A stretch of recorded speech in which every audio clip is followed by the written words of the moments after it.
over the years I've been in an awful lot of attics, but this one is extremely clean, especially for being about 60 years old.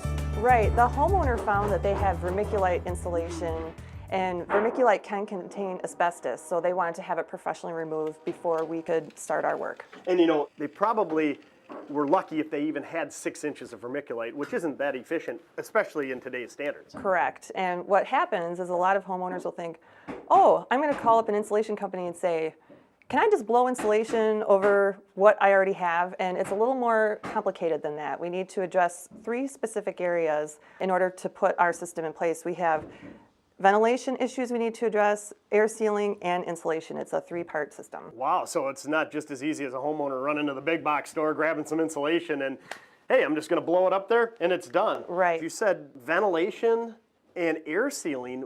How do those play into energy loss? Well, according to Energy Star, 60% of air leaks are found in the ceiling. And so our crews will go in and they'll move away any existing insulation and seal around any penetrations that come through the attic, such as light boxes, plumbing stacks, even a fireplace we have here. They'll put some flashing and seal around that, because you want to stop that airflow. The airflow is what causes a lot of energy loss. Really? And so if you didn't take the time to do it properly, you're just filtering the loss and you're not really gaining in energy efficiency. Right, exactly. Fiberglass insulation alone is a great thermal barrier, but it's not an air barrier. So that's why we use the foam so that we can air seal around that, and using that in conjunction with the fiberglass, then you get a really great system. Well, it's great to know that there's an actual system you've developed that can help the homeowners do it right and ultimately lower their utility bills. Because after all, insulation, if you do it right, is the one way for sure to get a payback on your investment. That is exactly right. And you also need to keep in mind that once we do all of the air sealing and your house gets a little tighter, you need to make sure that your mechanical ventilation is up to snuff as well. That's a great point, and we can cover that in another segment.